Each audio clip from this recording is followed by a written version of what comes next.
कुरान पाक ला करके जुनैद बगदादी के सामने रखा और कहा, जुनैद क्या ये मेरे नबी की तस्वीर नहीं है? आंखें देखना हो तो पढ़ो, मा ज़ागल बसर हुआ मा तगा, चेहरा देखना हो तो पढ़ो, वद्दुहा वल्लैलि इज़ा सजा, हाथ देखना हो तो पढ़ो, वमा रमैत इज़ रमैत वलाकिन्नल्लाह रमा, अगर कदम देखना हो तो पढ़ो, ला उक़सिमु बिहादल बलद व अंत हिल्लुम बिहादल बलद, अगर सीना देखना हो तो पढ़ो, अलम नशरह लका सदरक व वदअना अन्का विज़रक, अगर इस नबी की गुफ्तार देखना हो पढ़ो, वमा यंतिकु अनिल हवा इन हुवा इल्ला वहयु यूहा, इस महबूब की अताएं देखना हो तो पढ़ो, इन्ना आतैना कल कौसर, नारे तकबीर। अगर पढ़ना है तो कंजुल ईमान से पढ़ा करो, जहां बरेली का इमाम ये भी बताएगा, कुरान पढ़ने वाला अपने नबी को ये नहीं कहेगा मेरा नबी मेरे जैसा था या उसका इल्म ऐसा था वैसा था, बल्कि बरेली का इमाम बताएगा कुरान पढ़ने वाला अपने नबी को यूं कहेगा, सरवर कहूं के मालिक को मौला कहूं तुझे, बागे खलील का गुले ज़ैबा कहूं तुझे, तेरे तो वस्फ है तनाही से है बरी, हैरान हूं मेरे शाह मैं क्या क्या कहूं तुझे, लेकिन रज़ा ने खत्म सुखन इस पे कर दिया, खालिक का बंदा खल्क का आका कहूं तुझे। हमारा शिवा है पूरी दुनिया में कि सिर्फ और सिर्फ रसूल पाक की गुलाम कौम ऐसी है जो 1 मिनट में पूरा सन्नाटा तारी कर सकती है। किसी ने एक साहब से पूछा था, वेल ट्रेन्ड फौज जो होती है, चाहे वो अमेरिका की हो कि रशिया की हो कि जापान की हो, चाइना की हो, उनसे पूछा गया कि अगर 10,000 फौज को सफों में खड़ा करना हो और उनको रेडी करना हो तो आपको कितना टाइम लगेगा? किसी के बारे में कहा कि अमेरिकी फौज के लिए हमें 4 घंटे लग जाएंगे, हम तरतीब दे देंगे। रशियन फौज के लिए 3 घंटे लग जाएंगे, चाइनीज और एक्टिव हैं, 2 घंटे में अपनी सफे तरतीब कर लेंगे। उस मुसलमान दानिश्वर ने कहा, अल्लाह का करोड़ों एहसान है, 1 लाख से ज्यादा का मजमा होता है हरम काबा में भी और हरम रसूल में भी। इमाम सिर्फ 1 मिनट में कहता है सफे दुरुस्त कर लो, किसी को डंडा मारने की जरूरत नहीं, सबकी सफे खुद दुरुस्त होती है। ये कौम है जो अपनी सफे खुद दुरुस्त करती है। मस्जिदों में, जुमा में, ईदगाह में जाकर कोई लकड़ी लेकर नहीं फिरता कि अपनी अपनी सफ़ें दुरुस्त कर लो। हर एक को इतना शऊर है कि अपनी सफ़ें कैसे दुरुस्त की जाती है। जब आपको अल्लाह ताला ने ये नेमत अता की है, मस्जिदों में सफ़ें दुरुस्त कर सकते हैं 1 मिनट के अंदर, ईदगाह में 1 मिनट में हमारी सब दुरुस्त हो सकती है। ऐ नौजवानों, दुनिया को ये बताओ, सिर्फ मस्जिद और ईदगाह नहीं, दुनिया के हर मैदान में हम अपनी सफ़ें दुरुस्त कर सकते हैं। सुभान अल्लाह। हर मैदान में हमारी सब दुरुस्त हो सकती है। ये अल्लाह की तरफ से दी हुई बहुत बड़ी नेमत है। बस अब मजमा जो खामोश है और मुतवज्जे है, अब मेरी बात को आगे मैं बढ़ाता हूँ, तवज्जो से सुने। कुरानी उलूम के मुताल्लिक आपके सामने चंद बातें रखूंगा, इसलिए कि मुझे कहा गया बड़ा पढ़ा लिखा मजमा है और मुसलमान के लिए पढ़ा लिखा होना बहुत लाजिम है, इसलिए कि जिहालत इस्लाम का अपोजिट है। जिहालत इस्लाम का अपोजिट है। आपको एक बात मैं बताऊं, जब भी कहा जाता है दौरे इस्लाम, यानी हुजूर सल्लल्लाहु अलैहि वसल्लम की आमद के बाद के हालात को दौरे इस्लाम कहते हैं, उससे पहले वाले जमाने को दौरे जिहालत कहते हैं। जबकि इस्लाम का अपोजिट तो कुफ्र होना चाहिए, कुफ्र होना चाहिए। ये दौरे इस्लाम है और इससे पहले दौरे कुफ्र था। नहीं, दौरे इस्लाम से पहले वाले दौर को दौरे जिहालत कहते हैं, इसलिए कि बताना है इस्लाम और जिहालत दो अपोजिट चीजें हैं, दो अपोजिट चीजें हैं। जाहिल हो और मुसलमान हो उसे ज़ेब नहीं देता। जिस कौम पर आने वाली किताब हिदायत का पहला लफ्ज इक़रा से शुरू होता है, इक़रा बिस्मि रब्बिकल्लज़ी खलक़, कुरान का पहला लफ्ज जो आया है वो किस नाम से आया? पढ़ो अपने रब के नाम से, पढ़ो अपने रब के नाम से। और इल्म नहीं है तो कुछ नहीं है तुम्हारे पास। इमाम गजाली तो फरमाते अन्नासु कुल्लुहुम मौता इल्लल उलमा, ये सारे इंसान मुर्दा हैं, जिंदा अगर कोई है तो इल्म वाला है, इल्म वाला जिंदा है। और जिहालत की तारीकियों में भटकने वाले की मिसाल ऐसी ही है जैसे अंधेरी कोठरी में बैठा हुआ है, कहीं रोशनी का आने का इंतजाम नहीं, उसके सामने हलवा रखो कि गोबर रखो, दोनों बराबर है। जाहिल आदमी के लिए ऐसा ही है, कभी उसका हाथ इसमें पड़ेगा, कभी उसका हाथ इसमें पड़ेगा। जब नजर नहीं आ रहा है तो हलवा को गोबर समझकर खा लेगा और कभी गोबर को हलवा समझ के खा लेगा, गलाजत उसके लिए बराबर हो जाएगी। लेकिन इल्म को कहा गया अल इल्मु नूरुन, इल्म रोशनी है। जिसके पास इल्म आता है वो तमीज सीख जाता है, उसके पास अखलाक आ जाते हैं, वो हलाल और हराम के फर्क को समझने लगता है, बुरे और अच्छे के दरमियान फर्क मालूम होने लगता है। इसीलिए मेरे अजीजों, मुझे बड़ा गर्व है और फख्र है, हमारी खानकाह से ये आवाज आती है, आधी रोटी खाएंगे और बच्चों को पढ़ाएंगे। बेशक, क्यों? बेशक। उस अजीम खानकाह से ये आवाज दी गई, क्यों? सिर्फ इसलिए नहीं कि तुम बड़े होकर के डॉक्टर बनोगे, इंजीनियर बनोगे। लोगों की नजर में अब बात यही रह गई है, पढ़ा इसलिए जाता है कि डॉक्टर बनना, इंजीनियर बनना है और कमाना है, बहुत कमाना है। इल्म जो है आज कमर्शियल बना लिया गया। इल्म इसलिए नहीं, इल्म इसलिए हासिल किया जाता है कि बंदा खुदा को पहचाने, बंदा अपनी हकीकत को पहचाने, जिंदगी गुजारने के उस्लूब उसे मालूम हो जाए। इल्म इसलिए सिखाया जाता है। बहुत सारे लोग सिर्फ नौकरी के लिए समझते हैं कि इल्म हासिल करना चाहिए, नौकरी के लिए नहीं, अपने अखलाक को बुलंद करने के लिए इल्म आना बहुत जरूरी है। मेरे अजीजों, कुरान अज़ीम वो हिदायत की किताब तुम्हारे पास आई, इस कौम के लिए अलमिया नहीं है तो और क्या है, जो किताब उलूम का जखीरा है। आज दुनिया उस किताब पर रिसर्च कर करके नए इल्म और फनून हासिल कर रही है। उस किताब को तो हम मुर्दों पर पढ़ने के लिए रखे हैं। वो कुरान अज़ीम जो हिदायत की किताब और सारे उलूम का सर चश्मा है, उस किताब को कहां पढ़ते हैं? मैयतों पर। किसी का इंतकाल हो गया तो तीजे में पढ़ेंगे, चहलुम में पढ़ेंगे, नवे में, 20वें में पढ़ेंगे। वो ईसाले सवाब के लिए सिर्फ रखा गया। और उससे थोड़ा आगे बढ़ गए तो कसम खाने के लिए कुरान। आओ चलो हम कसम खाते कुरान पे हाथ रख करके, कुरान पे हाथ रख के। मियाँ क्या कुरान कसम खाने की किताब है? कुरान की वो आयत मैंने सबसे पहले पढ़ी, अल्लाह फरमाता ज़ालिकल किताबु ला रैब फीही, ये वो किताब है जिसमें शक की गुंजाइश नहीं, और ये हिदायत है परहेजगारों के लिए। और कुरान में 3 जगह ये लफ्ज आया है, हुदल लिन्नास, हुदल लिल मुमिनीन, हुदल लिल मुत्तकीन। ये सारे इंसानों के लिए भी हिदायत है, ये सारे ईमान वालों के लिए भी हिदायत है, और परहेजगारों के लिए भी हिदायत है। सब हिदायत अलग अलग अंदाज से हासिल करते हैं। बारिश एक ही है बरसने वाली, जमीनें अलग अलग हैं। बहुत नरम जमीन हो तो वो जमीन बारिश से फायदा ज्यादा उठाती है, और थोड़ी सी ओबड़ खाबड़ जमीन हो तो वहां से फायदा कम आता है। बारिश एक ही है, कुरान बारिश हिदायत है। जिसके दिल की जमीन जितनी नरम होगी उतना वो उससे हिदायत उठाएगा। सुभान अल्लाह, बेशक, उतना उससे फायदा उठाएगा। और आज हालात ये हैं, ऐ नौजवानों अपने दिल पर हाथ रख करके बताओ, कुरान कितने लोगों ने पढ़ा है? कुरान कितने लोगों ने पढ़ा? मैं हाथ नहीं उठवाता, किसी भी बात पर हाथ मत उठाया करो।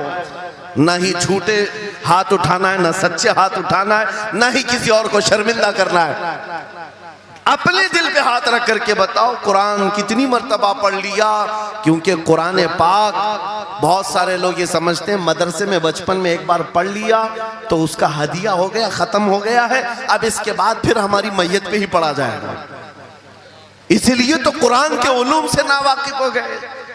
अरे समझना तो दूर की बात, देख करके पढ़ना भी मुश्किल है। आज लोगों का देख कर पढ़ना मुश्किल हो गया। कुरान तुम्हारे पास बहुत सारी किताबें नहीं है, बहुत सारे ग्रंथ नहीं, बहुत सारे वेद नहीं है जिनका शुमार ही नहीं है। तुम्हारे पास ओनली वन, एक किताब कुरान पाक, ऐसी महफूज किताब जिसके बारे में अल्लाह ताला खुद फरमाता है सूरह कमर में, वलक़द यस्सरनल कुरआन लिज़िक्रि फहल मिन मुद्दकिर।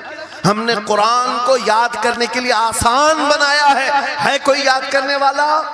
4 बार ये आयत अल्लाह ताला फरमाता है कोई याद करने वाला?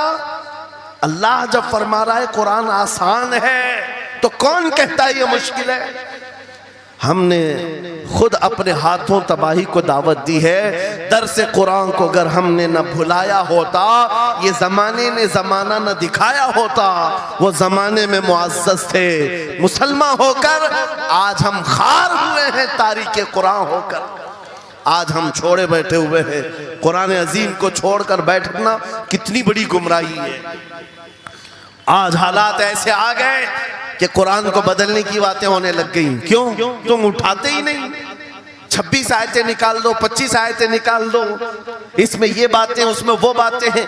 मुसलमान को तो पता भी नहीं है कौन सी आयतों के बारे में ये वावेला मचाया जा रहा है। अरे तुम पढ़ो, तुम्हारे लिए कुरान आया है।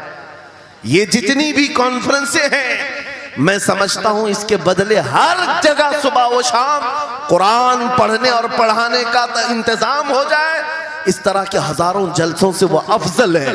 क्योंकि ये मैं नहीं कह रहा हूं, मेरे आका फरमाते हैं खैरुकुम मन तअल्लमल कुरान व अल्लमा, तुम में से सबसे बेहतरीन आदमी वो है जो कुरान सीखे और दूसरे को सिखाए।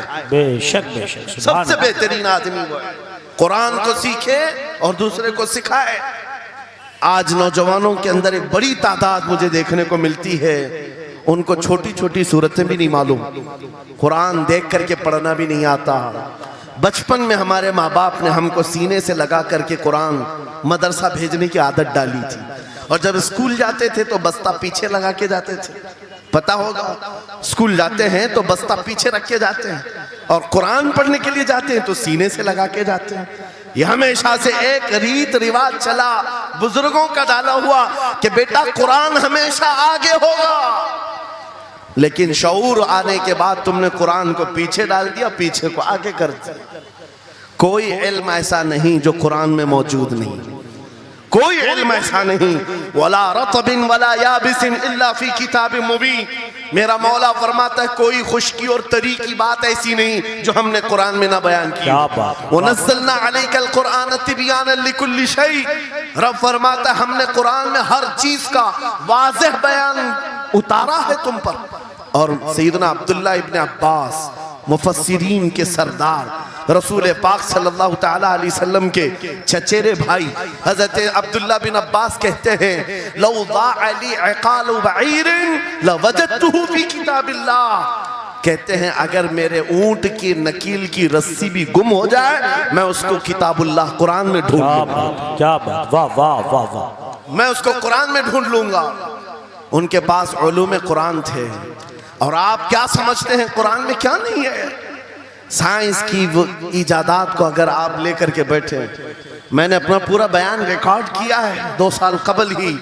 यहाँ वक्त की किल्लत है, मैं आपके सामने अर्ज करता हूँ 16वीं सदी के बाद या 18वीं सदी के बाद साइंस की तरक्कियात ने अपना पैर जमाना शुरू किया है इस रुए जमीन पर, जबकि मेरे मुस्तफ़ा करीम सल्लल्लाहु ताला अलैहि वसल्लम की जुबान अक़दस से निकले हुए कलमात जो कुरान में मौजूद हैं, उठाओ और मैं बताता हूँ हर चीज का इल्म कुरान में मौजूद है। जब कोई सोनोग्राफी का इंतजाम नहीं था, ना सिटी स्कैन हो सकता था, ना एक्सरे का कोई इल्म किसी के पास था, उस वक्त कुरान कह रहा है एम्ब्रियोलॉजी के बारे में। क्या बात, एम्ब्रियोलॉजी क्या है? बच्चा पैदा होने की जो उसके नशो नुमा की जो मुद्दत होती है, किस तरह पेट में बच्चे की तख्लीक होती है। कुरान में मौला फरमाता है सुम्मा जअलनाहु नुतफतन फी क़रारिन मकीन सुम्मा खलक़ना नुतफत अलक़तन फ़खलक़ना अलक़त मुदग़तन फ़खलक़ना मुदग़त इज़ामन फ़कसौना इज़ाम लहमा सुम्मा अंशअनाहु ख़ल्क़न आख़र फ़तबारकल्लाहु अहसनुल ख़ालिक़ीन। मौला फरमाता है हमने नुतफे से अलक़ा बनाया। नुतफा क्या है? स्पर्म का वो एक कतरा जो मर्द के जरिए से औरत के रहम में जाता है, उसके बच्चे की थैली में जाता है, एक नुतफा, एक बूंद, जिसको नुतफा कहा गया है। मौला फरमाता है हमने नुतफे से अलका बनाया। अलका किसको कहते हैं? साइंस में पढ़ने वाले अगर स्टूडेंट्स हो तो समझ जाएंगे। अगर कोई मेडिकल साइंस का कोई स्टूडेंट है तो उसे मालूम होना चाहिए एम्ब्रियोलॉजी में चिपचिपा हुआ च्युइंगम जो होता है उसको अलका कहते हैं अरबी में।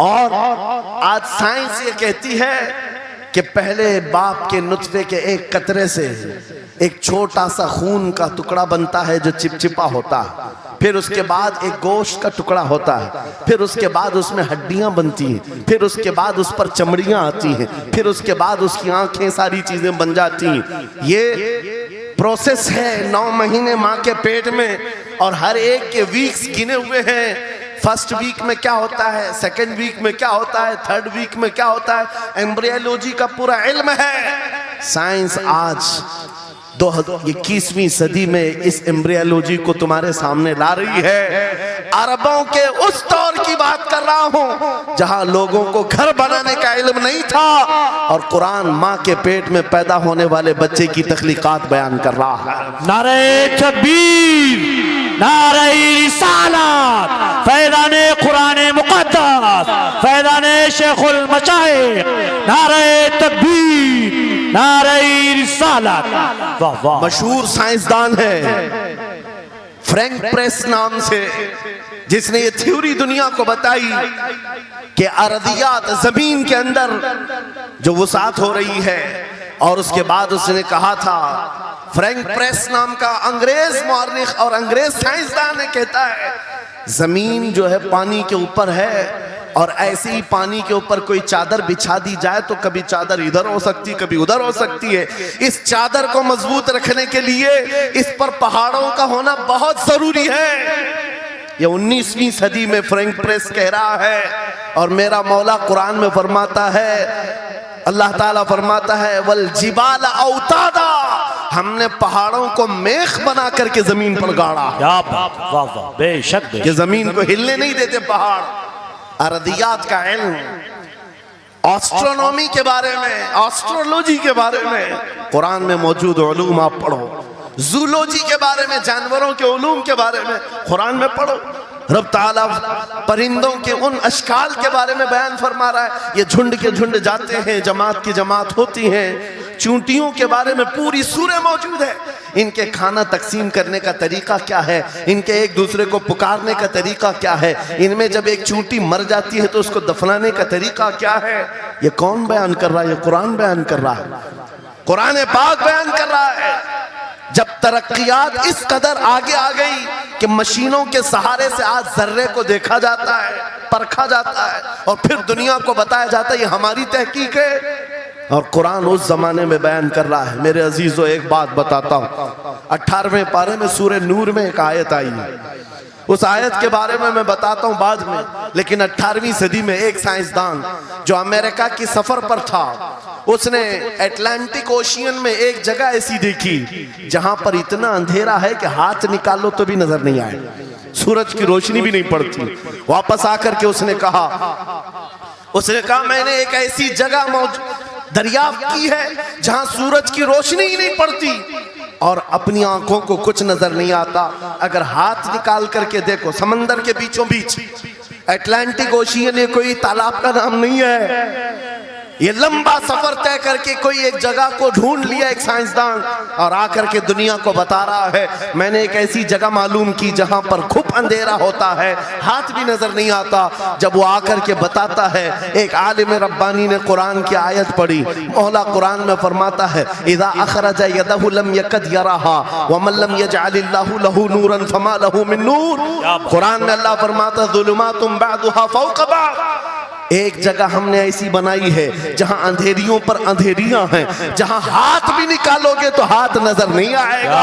कुरान में 1400 साल पहले ये जब बात आई, उस साइंसदान को बताया गया, ये तो अल्लाह ने कुरान में बयान किया है। अब और ताज्जुब की बात क्या है, सुनो। वो आया साइंटिस्ट, कहा ये किसकी बयान की हुई किताब है? कहा मोहम्मद रसूलुल्लाह की, मक्का में पैदा हुए, मदीने में जिंदगी गुजारी, आकीब दिन की। उसने कहा मैं उनके बारे में जानना चाहता हूँ, हो सकता है वो समंदरों के बहुत बड़े माहिर थे, वो समंदरी उलूम के बारे में बहुत कुछ जानते थे, उन्होंने जिंदगी का बहुत सारा हिस्सा समंदरों के सफर में गुजारा होगा। उस जमाने में उनको अटलांटिक ओशियन में मौजूद ये अंधेरा कैसे पता चला? ताज्जुब की बात है, हैरत की बात है। जब उस साइंसदान से कहा गया, ए अजीज, हकीकी बात तो यह है कि पूरी 63 साला जिंदगी में मेरे आका एक बार भी समंदर के पास नहीं गए, एक बार भी इत्तेफाक नहीं हुआ।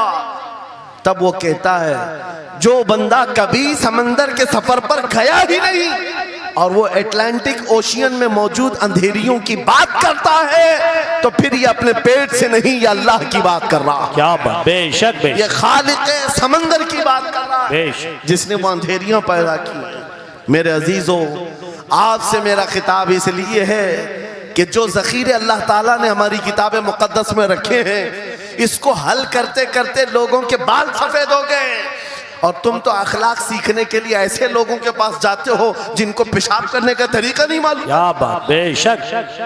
कुरान के उलूम क्या कम है तुम्हारे पास। अब मैं आता हूँ, ये तो साइंसी बातें हो गई, मैथमेटिक्स तो पूरा कुरान में इतना है, बयान करते करते मैं सुबह कर डालूं। कुरान पाक के अददी एजाजात, कुरान पाक के हिसाब, रियाजी, मैथमेटिक्स के फंडे, बहुत कुछ है। फिजिक्स के बारे में है, ज्योग्राफी के बारे में है, अलजिब्रा के बारे में है, साइंस के बारे में है। ये तमाम उलूम तो एक मिसाल के तौर पर मैं आपके सामने रख रहा हूँ, लेकिन अफसोस मैं उस कौम से बात कर रहा हूँ जिस कौम ने कुरान को छूना भी बंद कर दिया है। जाकर के देखें, आज ही जाकर के देखें, घरों के अंदर तुम्हारे टीवी, फ्रिज और वॉशिंग मशीन तो धूल से साफ होंगे, रोजाना साफ करते होंगे। कुरान को हफ्ते हो गए कभी छुआ भी नहीं, गर्द जमी हुई, धूल लगी हुई है। कुरान के साथ ये नाइंसाफी बंद कर दो, कुरान के साथ ये दोहरा मेयार बंद करो। आपको पता है क़यामत के दिन मेरे आका फरमाते हैं जो दो चीजें जिसकी हिमायत में आ गई उसको जन्नत में जाने से कोई नहीं रोकेगा, और दो चीजें जिसके खिलाफ खड़ी हो गई फिर उसको दोज़ख में जाने से भी कोई नहीं रोक सकता। हुजूर से पूछा गया वो दो चीजें क्या हैं? हुजूर फरमाते हैं जिसकी हिमायत में रमजान और कुरान खड़े हो गए उसका जन्नत में जाना तय हो जाता। क्या बात, वाह वाह। और जिसके खिलाफ खड़े हो गए रमजान और कुरान, हुजूर फरमाते फिर उसका दोज़ख में जाना तय हो जाता। अल्लाह अकबर। अल्लाह के रसूल, दानाए ग़ुयूब, कायनात के सरदार मेरे आका दुआ करते हैं अल्लाहुम्मा जअलिल कुरान हुज्जतन लना ला हुज्जतन अलैना। ये मेरे नबी की दुआ है, आप तवज्जो करें। हुजूर जब ये दुआ कर रहे हैं, ऐ अल्लाह कुरान को क़यामत के दिन मेरा हिमायती बना, मेरे खिलाफ ना बना। क्या बात, वाह। साहिब कुरान खुद कह रहे हैं क़यामत के दिन इसको हमारे खिलाफ ना खड़ा कर, कुरान को हमारा हिमायती बना।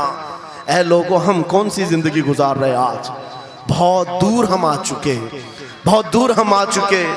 आज कुरान की तालीम को भी इतना सस्ता समझा जाता है, इतना सस्ता कि आपके पास अगर बच्चे के पास टाइम हुआ तो मदरसा भेजो, नहीं तो छोड़ो, जाए। मदरसों में आने वाले वो बच्चे जिनकी नाक बह रही हो, कपड़े ढंग के ना हो, कारी साहब और हाफिज साहब खुद ही उसको साफ भी करें, खुद ही पढ़ा करके भी भेजे। क्या तुम अपने वक्त की मशहूर कॉन्वेंट स्कूल में भी इसी तरह अपने बच्चों को भेजते हो? वहां पर गैर हाजिरी से कितना डरते हो, अपनी छुट्टियां तर्क कर देते हो, रिश्तेदारों से मिलना बंद कर देते हो। नहीं, बच्चे की स्कूल छूट सकती है, लेकिन कुरान के साथ कैसा दोहरा सलूक है, कुरान के साथ कैसा मेयार है, आपको मैं बताता हूँ। इमाम हमारे सिराजुल उम्मा इमाम आजम अबू हनीफा रज़ी अल्लाह ताला अन्हु अपने बेटे को जिस कारी कुरान के पास पढ़ने के लिए भेजा करते थे, कारी साहब ने इमाम आजम के बच्चे को पूरा कुरान पढ़ा दिया। नाजरा कुरान की बात कर रहा हूँ। जब पूरा कुरान बच्चे ने पढ़ लिया तो इमाम आजम अबू हनीफा को ये मुबारकबादी दी गई कि आपका बच्चा पूरा कुरान पढ़ चुका है हाफिज साहब के पास। तो हाँ, इमाम आजम बड़े ताजिर थे अपने ज़माने के। उन्होंने क्या किया, उस कारी साहब को 4 लाख दिरहम नजराने में भेजा। सुभान अल्लाह। कितना? 4 लाख दिरहम चांदी के सिक्के होते थे। इमाम आजम अबू हनीफा ने जैसे ही कारी साहब के पास जो कुरान पढ़ाए थे ये नजराना भेजा, उनके पास ये नजराना पहुंचा, 4 लाख तो छोड़ो, आज के ज़माने में 4000 भी किसी को देता नहीं। हाफिज कुरान अगर किसी बच्चे को पढ़ाया है, और मैं मांग भी नहीं रहा हूं कौम से, इमाम आजम की बात बता रहा हूं। जब नजराना कारी साहब को पहुंचा, उन्होंने देखा 4 लाख दिरहम मेरे पास आए, इतनी बड़ी रकम, बच्चे को खाली कुरान ही पढ़ाया था। दौड़े दौड़े वापस इमाम आजम अबू हनीफा के दौलत कदे पर आ गए। घर पर आए, कहा हुजूर आपसे मैं ये पूछना चाहता हूँ कहीं गलती से तो ये रकम मेरे पास नहीं आ गई, ये किस लिए दी गई है? कहा कि ये तो आपने कुरान बच्चे को पढ़ाया, मैंने हदियतन भेजा है। कहा हुजूर सिर्फ नाजरा कुरान ही तो पढ़ाया, इतनी बड़ी रकम। इमाम आजम अबू हनीफा ने कहा कारी साहब आज चले जाओ, और अपने बेटे को बुलाया, इधर आ बेटा, कल से इस हाफिज के पास पढ़ने के लिए तू हरगिज नहीं जाएगा, कल से इसके पास तू इल्म हासिल करने नहीं जाएगा। बच्चे ने पूछा हुजूर क्या हो गया? कहा जो बंदा मेरे 4 लाख दिरहम को कुरान से बड़ा समझता है, मैं उसके पास अपने बेटे को नहीं पढ़ा सकता। मैंने तो कुरान का एक हर्फ की कीमत नहीं अदा की, उसने कुरान के ऊपर मेरी रकम को समझ लिया। आज हमने कुरान को कहां समझ लिया है? वो इमाम आजम अबू हनीफा फरमाते हैं जो कुरान से ज्यादा माल को अहमियत देता है उसके पास बच्चों को पढ़ाओ भी मत, ना पढ़ाओ। अजीजा ने गिरामी वक़ार, हमारा ये दोहरा सलूक, हमारा ये दोहरा मेयार कुरान के साथ जो हमारी नाइंसाफी है, हमें अखलाकी पस्ती में लाकर खड़ा कर चुकी है, अखलाकी पस्ती में लाकर खड़ा कर चुकी है। अरे हम देख रहे हैं आयरा गैरा नत्तू खेरा हमें सिखाने आ रहा है, बढ़ाने आ रहा है कि तुम्हें डेवलपमेंट के बहुत सारी चीजें बताई जाती है कि तुम्हारी पर्सनालिटी डेवलपमेंट क्या होती है। अलीगढ़ वाले तो नौजवान बहुत सारे जो स्टूडेंट्स हैं जानते होंगे, बीए कर लिया, एमए कर लिया, बीकॉम कर लिया या कुछ भी कर लिया, डिग्री हासिल कर लिया। बड़ी बड़ी कंपनियां आज पूछती हैं कि इसके पास पर्सनालिटी डेवलपमेंट है या नहीं। ये क्या है पर्सनालिटी डेवलपमेंट? कुछ बड़े बड़े शहरों के नौजवान हमारे पास आए थे, कहा हम कोर्स कर रहे हैं। कहा मैंने पूछा इसमें होता क्या है? कहा इसमें सिखाया जाता है बैठना कैसा है, लोगों से मिलना कैसे है, खाने के लिए बैठे तो चम्मच कहाँ रखना है, बर्तन कहाँ रखना है, लोगों से हैंडशेक कैसे करना है, ये सारी चीजें सिखाई जाती हैं। मैं नौजवानों से पूछा कि अच्छा कितने महीने का? कहा कहीं 6 महीने का, कहीं साल भर का। कहा अफसोस है उस कौम पर जिसका रसूल आया था ये कहते हुए बुइस्तु लिउतम्मिम मकारिमल अखलाक, मैं सबसे बुलंद अखलाक सिखाने के लिए दुनिया में आया हूँ। उस रसूल की उम्मत आज ऐसे लोगों के पास अखलाक सीखने जा रही है जिसको हलाल और हराम की तमीज नहीं, जिसको खड़े होकर पेशाब करने में फख्र लगता हो, उसके पास तो ये अखलाक सीखने जा रहे हैं, पर्सनैलिटी डेवलपमेंट सीखने जा रहे हैं। आओ मैं तुम्हें बताता हूं कुरानी अखलाक क्या है। मौला करीम ने अपने हबीब को जो बयान किया है, सूरह लुकमान उठाओ, बाप अपने बेटे को नसीहत क्या क्या करता है, अगर 3 आयतें भी पढ़ लो तुम्हारी जिंदगी सुधर जाएगी। लुकमान हकीम अपने बेटे से कहते हैं या बुनय्या अक़िमिस सलात वअमुर बिल मारूफ वन्हा अनिल मुनकर वस्बिर अला मा असाबक, ऐ बेटा नमाज पढ़ा कर, बुराइयों से बचा कर, अच्छाइयों की बात कर, जो मुसीबत आए उस पर सब्र कर। ये सिर्फ जुमले नहीं है, ये जुमले नहीं है। लुकमान हकीम ने अपने बेटे को जो डराया था, कुरान कहता है या बुनय्या इन्नहा इन तकु मिस्काल हब्बतिन मिन खरदलिन फतकुन फी सखरतिन औ फी समाई औ फिल अर्दि याति बिहा अल्लाह। आज हर बाप को चाहिए कि ये नसीहत अपने बेटे को करे। क्या बात, हर बाप अपने बच्चे को ये बात बताए, सुनो क्या। लुकमान कहते हैं बेटा बुराई अगर तूने कर लिया, ये मत समझना कि मैं रात के अंधेरे में छुप कर लिया। आज तुम्हारे हाथ में मोबाइल गुनाहों का अड्डा बन करके आया है, सिर्फ एक टच स्क्रीन पर सारी दुनिया तुम्हारे सामने नंगी नाचती हुई नजर आती है।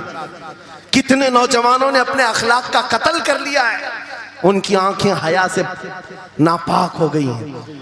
कितने लोगों ने अपना नूरे ईमान बेच दिया मोबाइल की स्क्रीन पर चलने वाली इन बेहया तस्वीरों पर। कितने तो फरेफ्ता हो गए, कितने जवानी बर्बाद कर चुके। तुम क्या समझते हो मेरे अजीजों? एक जवान ने मुझे बताया था, रात के वक्त मैं तन्हा मोबाइल लेकर बैठा था, अचानक पर्दा हिला तो डर लगा, जल्दी से स्क्रीन ऑफ किया, बैठा। मुझे लगा माँ आई होगी, बाप आया हो, कोई आया होगा, लेकिन कोई नहीं। पर्दा हिला, एक बिल्ली आई थी, इससे भी डर लग गया। मैंने कहा पर्दे के हिलने से इतना डर है कि कोई आ जाए, तेरा ईमान कहां गया? वो मौला कहता है यअलमु खाइनतल अयुनि वमा तुख्फी सुदूर। वो रब तुम्हारे दिलों में गुजरने वाले हालात को भी देख रहा है, बेशक तुम्हारी आंखों की खयानत को भी वो देख रहा है। जब तुम्हारा यकीन ही खत्म हो गया तो क्या करोगे?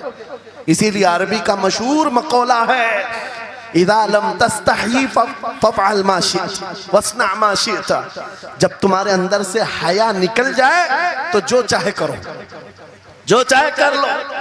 आज लुकमान हकीम की वो बात मैं पेश कर रहा था, आयत मुकम्मल करता हूँ। बाप अपने बेटे से कहता है, अगर बुराई कर लिया तूने, अगर बेहयाई हो गई, ये मत समझ के बहुत छुप करके किया। आज से 4000 साल पहले लुकमान हकीम कह रहे हैं अपने बेटे से, अगर बुराई तो आसमानों में जाकर करेगा, या पहाड़ के अंदर घुस कर करे, या जमीन के अंदर जाकर करे, कहीं पर भी कर ले। जबकि ये तीनों चीजें उनके जमाने में नहीं थी, न पहाड़ों के अंदर जाकर के करने का तसव्वुर, न जमीनों के अंदर जाने का, न आसमानों में उड़ने का तसव्वुर। ये सब आज के दौर में मुमकिन है। और लुकमान हकीम कहते हैं, अगर तू इन सब जगहों पर जाकर कहीं पर भी करेगा, याती बिहल्लाह, अल्लाह वो तेरे सामने लेके आएगा। बेशक फमन यअमल मिस्काल ज़र्रतिन खैरन यरा वमन यअमल मिस्काल ज़र्रतिन शर्रन यरा। तुम अगर राई के दाने के बराबर भी नेकी करो, अल्लाह वो तुम्हें दिखाएगा। राई के दाने के बराबर भी बुराई करो, अल्लाह तुम्हें दिखाएगा। अखलाक सीखने के लिए दूसरी जगह जाते हो, अगर ये फार्मूला किसी को याद हो जाए, मैं कहता हूँ सारे सीसीटीवी कैमरे बंद हो जाए, इस बंदे को कोई बहका नहीं सकता, जिसके दिल में सिर्फ इतना ख्याल है कि मेरा मौला मुझे देख रहा है, बेशक बेशक मेरा रब मुझे देख रहा है। उसकी निगरानी के लिए किसी कैमरे की जरूरत नहीं, किसी सीसीटीवी की जरूरत नहीं। अजीजा ने गिरामी वक़ार, बच्चों के दिलों में अखलाक बाद में आएंगे, अल्लाह का खौफ उनके दिल में डालो। अल्लाह देख रहा है, एक दिन तुम्हें हाजिर होना है, सब लाया जाएगा, सब लाया जाएगा। जो कुछ किया था, जो कुछ कहा था, सब लाया जाएगा। लुकमान हकीम ने अपने बेटे को अखलाक सिखाया। क्या सिखाया? वक़्सिद फी मशीका वग़दुद मिन सौतिका इन अनकरल अस्वाति लसौतुल हमीर। चलना हो तो मियाना अंदाज में चलो, ऐसे नहीं कि अकड़ कर चलना है या झुक कर चलना है। एतदाल के साथ चलो और आवाज को नरम रखा करो। बेशक कुरान कहता है सबसे बुरी आवाज गधे की आवाज है। लोग आज चिल्लाते हैं, एक दूसरे को ठट्टे मारते रहते हैं। ये महफिलों के आदाब भी नहीं, ना ही तुम्हारे अखलाक हैं।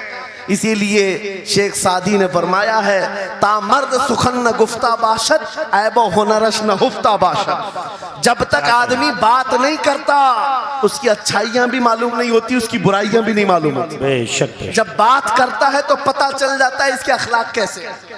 बात करता है तो समझ में आ जाता है कौन सी कैटेगरी का है।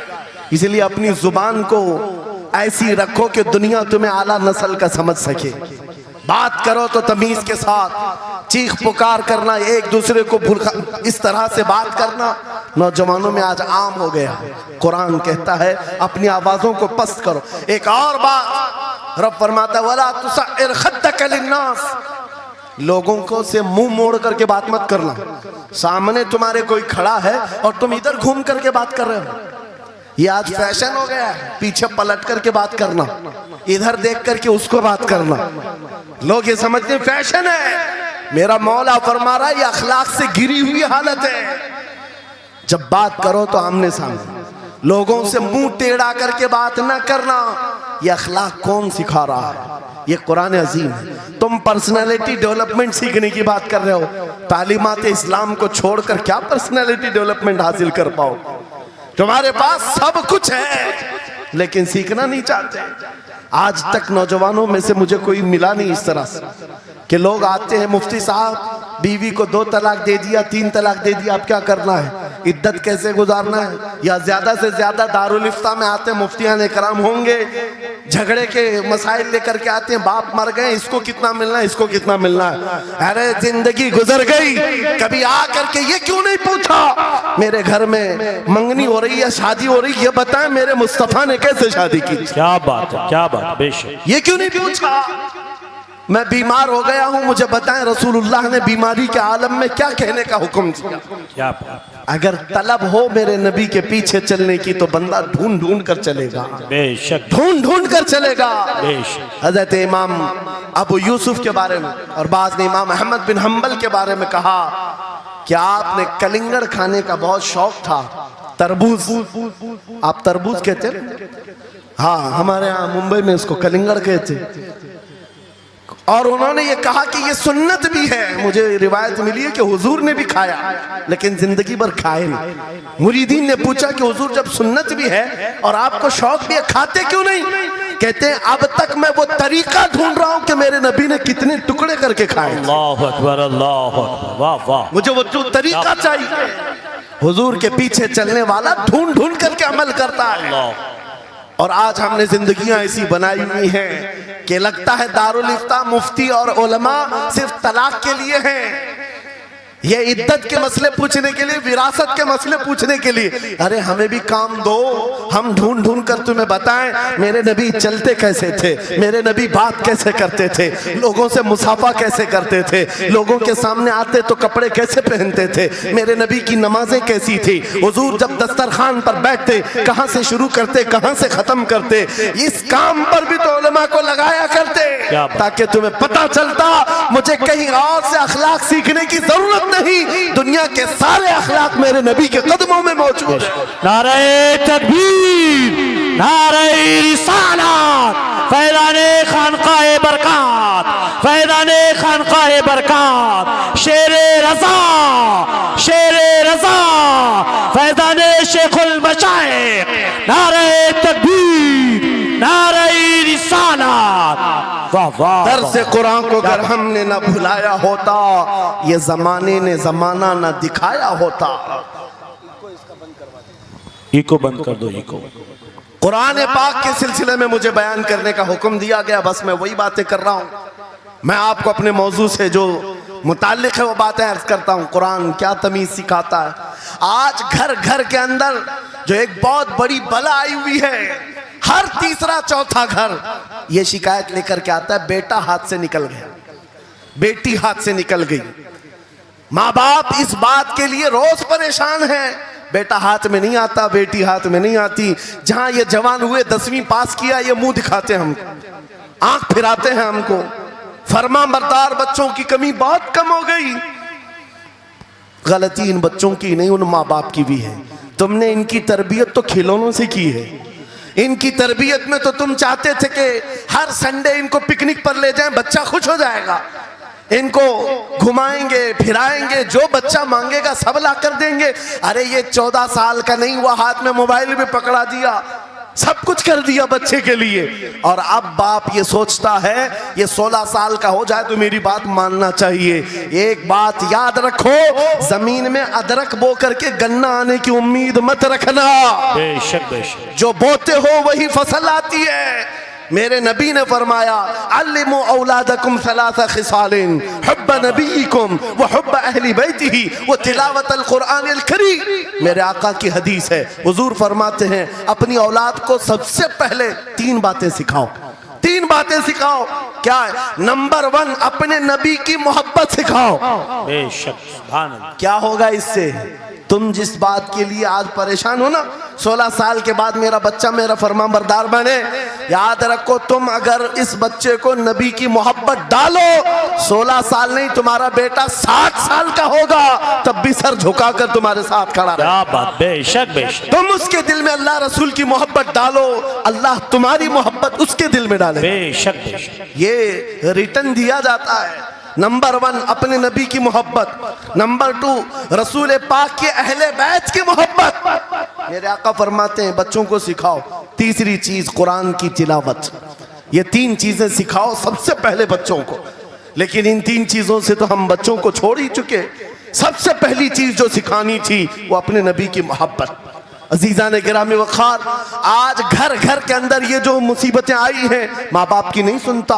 माँ बाप अगर जवान लोग अभी शादी कर रहे हैं तो अभी से तय कर लो, बच्चा होगा, ये ख्वाब नहीं देखेंगे पहले इसको क्या बनाना है। तुम अगर अल्लाह और उसके रसूल की मोहब्बत डालने की ख्वाब लेकर उस बच्चे की तरबियत करो, इंशाअल्लाह वो डॉक्टर भी बनेगा, इंजीनियर भी बनेगा, प्रोफेसर भी बनेगा, लेकिन साथ में आशिक रसूल भी बने। सुभान अल्लाह, सुभान। और जहां ये दौलत लेकर के खड़ा होगा, इश्क़े रसूल की दौलत लेकर खड़ा होगा, और प्रोफेसर भी हो जाए, डॉक्टर भी हो जाए, कुछ भी हो जाए। देखो मशाइख मार रहा, जिनके वालिदैन ने उनकी तरबियत की, उनको दुनियावी उलूम का माहिर तो बनाया है, लेकिन आज तक आपने देखा कॉलेज में पढ़ाने वाला प्रोफेसर लाखों मुरीदीन की दस्तगीरी भी कर रहा हो और उनकी शरीयत और तरीकत को बयान भी करता हो। बेशक। नारे तकबीर, नारे रिसालत, फैज़ाने हसनुल उलमा, फैज़ाने हसनुल उलमा, तालीम के लिए, वाह वाह वाह, तालीमात इस्लाम के लिए ये घराना आइडियल है। मैं मुबालगा आराई नहीं कर रहा हूं, मुबालगा आराई नहीं कर रहा हूं। जहां पर एक बेटे को बाप ने वक्त का एक बड़ा प्रोफेसर बनाया, तुम्हारे इसी शहर का, दूसरा बेटा अगर इनकम टैक्स का चीफ बन चुका हो, क्या बात, तीसरा अगर पुलिस की डिपार्टमेंट में डीआईजी या बड़े ओहदे पर पहुंचा हो, लेकिन हमने हर एक को देखा, चाहे ये दुनिया के किसी मकाम पर जाएं, जब ये अपने असलाफ की बारगाह में आते हैं तो सर झुकाए हुए शरीयत के तरीकत के संगम नजर आते। क्या बात, बेशक बेशक। इसलिए कि इनकी तरबियत सिर्फ और सिर्फ ट्यूशन के बहाने नहीं छोड़ दी गई थी, क्या कहने, लोगों की गोद में डालकर। जैसे आज लोगों को लगता है बच्चे को पढ़ाने के लिए महंगी स्कूल दे दो, अच्छी से अच्छी स्कूल, और बच्चा आए तो शाम में ट्यूशन के लिए किसी टीचर या प्रोफेसर को दे दो। बच्चा तुम्हारी गोद में आया ही नहीं, संडे संडे तो बाप से बच्चे की मुलाकात होती है, और वो भी पिकनिक के नाम पे होती है। क्या कहने, ये हालात जब बच्चों के साथ तरबियत के होंगे तो ये बच्चे जिनसे तरबियत हासिल किए हैं उनके नक्शे कदम पर चलेंगे। लेकिन तुम अगर शरीयत का ट्रांसफर चाहते हो, स्कूल भी पढ़ाओ, ट्यूशन भी पढ़ाओ, लेकिन इश्क़े रसूल की दौलत अपने सीने से इनके सीने में डालो। बिल्कुल, बेशक बेशक। अजीज़ान गिरामी, मेरा मौला फरमाता है, वक़ज़ा रब्बुका अल्ला तअबुदू इल्ला इय्याहु व बिल वालिदैनि इहसाना। माँ बाप के साथ भलाई का हुक्म मेरा मौला फरमाता है। रब ने तुम्हारे फैसला किया है अल्लाह के सिवा किसी की इबादत ना करो, वालिदैन के साथ अच्छा सलूक करो। और कैसा सलूक? वला तकुल्लहुमा उफ़्फ़िन वला तनहरहुमा, उनको उफ तक ना कहो, उनको झिड़क कर बात ना करो। नौजवानों याद रखो, जिस दिन तुमने अपनी माँ या अपने बाप को उल्टा जवाब देना शुरू किया, उस दिन से तुम पर रिज्क के दरवाजे बंद हो जाते हैं, बरकत के दरवाजे बंद हो जाते हैं। और ये तो बड़ी बात है, हजरत मौलाना रोम फरमाते हैं, माँ या बाप बच्चे को बात करने में जिस दिन डरने लग जाए, पता नहीं मेरा बेटा क्या समझेगा बोलूं, जिस दिन वो तुमसे बात करने में डरने लग जाए, समझ लो दुनिया का सबसे बुरा दिन तुम्हारा शुरू हो चुका है। अल्लाहु अकबर, शुरू हो चुका है। होना तो ये चाहिए कि तुम्हारी जवानी नहीं, तुम्हारी उम्र बीतने को आ गई, अगर माँ बाप को अल्लाह ने सलामत रखा, चाहे वो बूढ़े बिस्तर मर्ज पर हो, उस वक्त भी अदब के बाजू फैलाए हुए हो, अदब के बाजू। आपको पता है सहाबा इकराम बैठे, मेरे आका सल्लल्लाहु अलैहि वसल्लम, एक खातून आई, रसूल खड़े हो गए, अपनी चादर बिछाया, उस खातून को बिठाया। सहाबा कहते हैं हमने एक खातून को, आई हुई खातून को इतना अदब करते हुए रसूलुल्लाह को पहली बार देख रहे थे। वो खातून आई, बैठी, मुस्कुराई, बातें की और चली गई। सहाबा ने पूछा या रसूल अल्लाह, इस खातून का अदब क्या है? मेरे आका फरमाते हैं ये मेरी दाई, मेरी दूध पिलाने वाली माँ हलीमा सादिया, क्या बात, वाह वाह। पैदा हुए नहीं, दूध पिलाई हुई माँ का यह अदब मेरे नबी ने सिखाया। ये अखलाक कुरान के हैं मेरे अजीजों, कुरान के हैं। याद रखो नौजवानों, इन बूढ़े माँ बाप को आज जितने लोगों ने तरसाया है और उन्हें घुट घुट कर जीने पर मजबूर किया है, वो आज की रात तौबा करके जाएं, तौबा करके जाएं, मुसाफा करें, उनके हाथ चूमें। ये तुमसे क्या तमन्ना रखते हैं? बस इतनी कि तुम अपने पैरों पे खड़े हो जाओ, ढंग का कमाना सीख जाओ। नौजवान को इनका डांटना बुरा लगने लगता है, माँ बार बार चिल्लाती है, बाप बार बार डांटता है, घर छोड़कर भाग गया। फिर उसके बाद याद रखो अल्लाह ताला ऐसे जूतों पर तुम्हें डाल देता है जो तुम्हारी हैसियत के भी नहीं होते, कमतर लोग तुम्हें हाँकते रहते हैं। इससे बेहतर है हमें पैदा की हुई माँ, हमें दूध पिलाई हुई माँ अगर डांटती है, कोसती है, मारती है, ये नेमत है। बेशक। एक नौजवान के बारे में मैं अक्सर कहा करता, हमारे साउथ का था, बड़ा बिगड़ा हुआ, माँ मेरे पास आई थी, कह रही थी इसको समझा ले मैं बेवा हूं, इसका बाप बचपन में मर गया, ये बच्चा 2 साल का था, मेरा शोहर मर गया, मैं घरों की पतेलियां मांझ करके इस बच्चे को बड़ा की हूं, लेकिन आज ये औबाश बन गया है। बदमाशों की दोस्ती। मैंने उस नौजवान को बुलाया था, अपने करीब किया, समझाया, अल्लाह ने उसको समझ दे दी।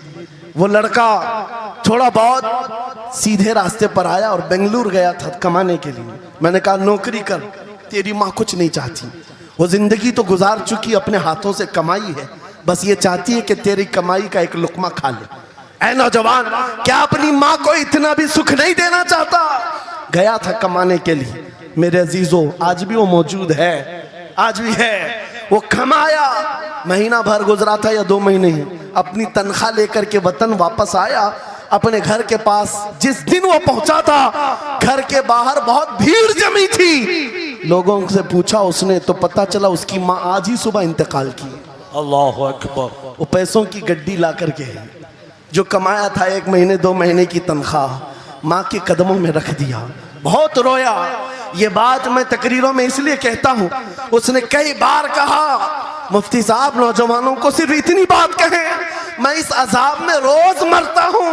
मेरी माँ जिंदगी भर लोगों के जूठे मांझ करके मुझे खिलाती रही और मैं एक लुकमा मेरी माँ को खिला ना सका। जिस दिन मैं लाया था पैसे, ये तो दुनिया से चल पड़ी। मुझे आज रोज इस बात का गम सताता है।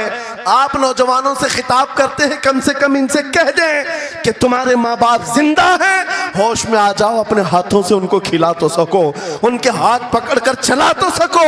इसलिए कि दुनिया की अजीम नेमत है, जिसका बाप जिंदा है, जिसकी माँ जिंदा है, उसके हक में वो दुआ कर ले। मेरे आका फरमाते हैं नबियों की दुआ उम्मत के बराबर जो होती है, वो बाप की दुआ बेटे के बराबर होती है। आज मैं गुफ्तगू समेटता हूँ, ख़त्म कर देता हूँ, इसलिए कि अखलाक इस्लाम बहुत वसी मौजू है, बहुत वसी मौजू है। लेकिन आपके लिए सिर्फ इतनी बात काफ़ी है कि कुरान को छोड़ करके अगर दूसरी जगह सीखने जाओगे तो मारे मारे फिरोगे। आज वापस आ जाओ उसी कुरान पर जिसको मेरे आका ने हमारे उरूज का जरिया बनाया है, हमारी तरक्की का रास्ता बनाया है।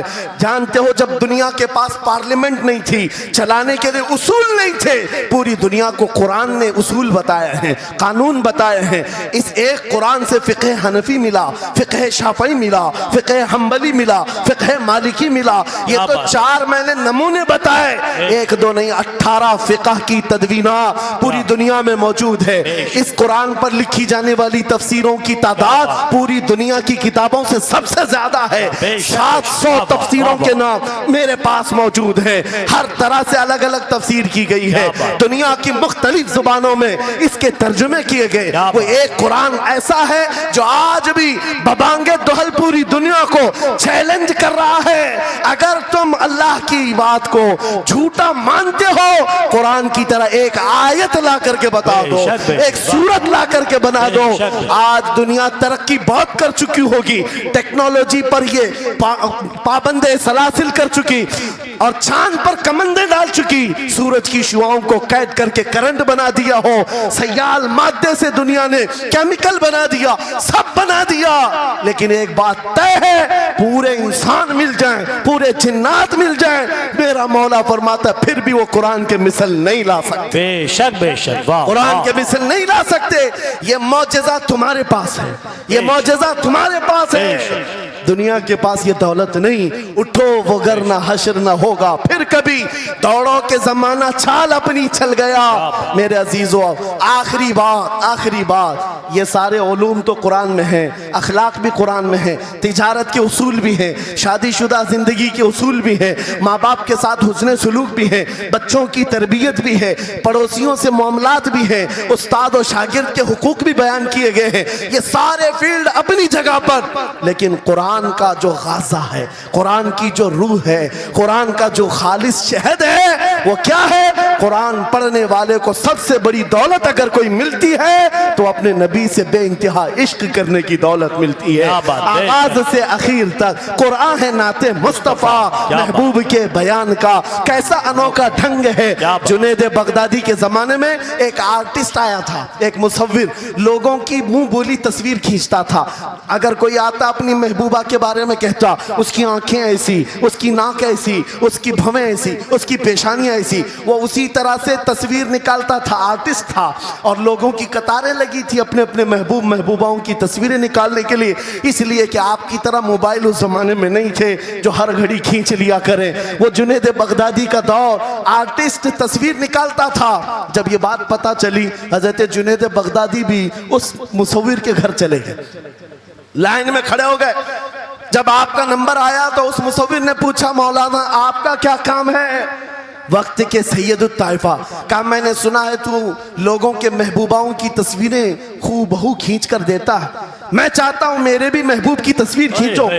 वाह वाह। तो उसने कहा बताओ, कलम लिया बैठा, बताइए आपके महबूब का हुलिया क्या है? जुनैद बगदादी कहने लगे, मेरा महबूब कायनात का सबसे हसीन चेहरा रखने वाला, जिसकी भवें ऐसी थी, जिसके गाल ऐसे थे, जिसकी पेशानी ऐसी थी, जिसके हाथ ऐसे, जिसके पैर ऐसे। उस मुसव्विर ने पूछा बताओ नाम क्या है? जुनैद बगदादी ने कहा मुहम्मदुर रसूलुल्लाह। उस मुसव्विर ने कहा रुको जरा, ये तस्वीर तो ऑलरेडी मेरे पास बनी बनाई रखी है। जुनैद बगदादी ने कहा ये कैसे?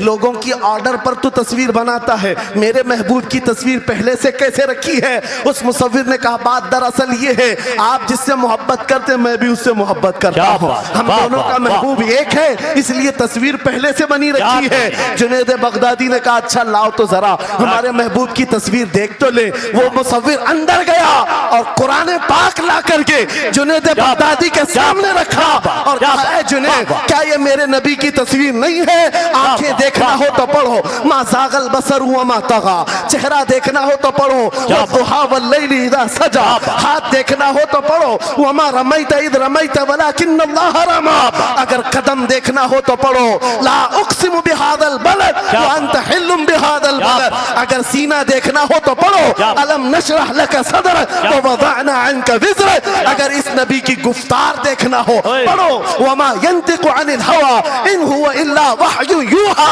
इस महबूब की अताएं देखना हो तो पढ़ो, इन्ना आतैना कल कौसर। बाबा नारे तकबीर, नारे रिसालत, फैज़ाने कुरान मुक़द्दस, फैज़ाने कुरान मुक़द्दस, फैज़ाने खानक़ाह इमारत, आगाज से आखिर तक कुरान है नाते मुस्तफा, महबूब के बयान का कैसा अनोखा ढंग है। ये तालीमात इस्लाम कॉन्फ्रेंस है, कुरान की तालीमात से ये बात मुझे कहना जरूरी था। कुरान सिर्फ अखलाक की तालीम नहीं, सिर्फ मुआशियात की तालीम नहीं, बल्कि कुरान इश्क रसूल की तालीम देता है और हुब्बे रसूल सिखाता है। इसलिए हम उसी हुब्बे रसूल के साथ इस जलसे का इख्तिताम करते हैं। उस कुरान की तालीम ऐरे गैरे से भी नहीं हासिल करना, बुझे हुए दिल से भी नहीं लेना, अंधे लोगों से भी मत पढ़ना जो कुरान तो पढ़ा देंगे कुल हु अल्लाह